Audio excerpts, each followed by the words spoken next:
Hey y'all, so today I'm just going to give a little of my take on self-love.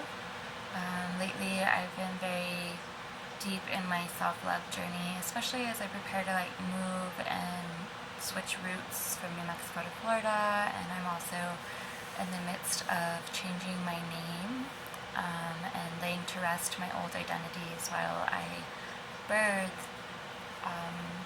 who I'm becoming. And so there's been a need for a lot of self-love and a lot of grounding into that and just kind of isolating myself in this birthing process. And so a lot of people talk about being in your power and all of that, and really to do that, how do you be in your power? You have to really buckle down on self-love. And what is self-love? It's not always rainbow and butterflies. I mean, a rainbow can indicate that you're loved, and butterflies are definitely great signs to come across in your journey. But sometimes self-love is showing up for yourself as you're in the waves of some really heavy grief. I've been unpacking a lot of my inner patriarchal stuff, and I've been really angry and really in my grief, and I have to validate myself, and I do that through self-love practices. I do swamping, which is a form of dancing things out. You go into your anger and then your grief and then your turn on.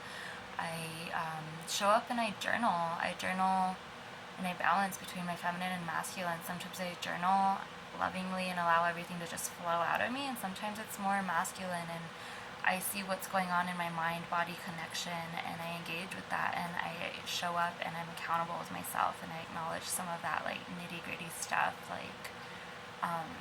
that people don't always want to do. But the thing is, when you acknowledge the nitty-gritty, that is self-love. That is showing up for yourself. And once you acknowledge it, then the next step is to love yourself regardless of how uncomfortable it might make you feel. And even if other people don't love you as you're in this process, you can love yourself, and ask yourself throughout the day, what do I need in these moments of being in my inner swamps and muck?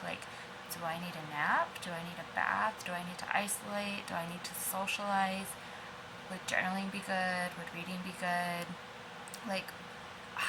What do I need in the moment to be in my power and to love myself and show up for myself?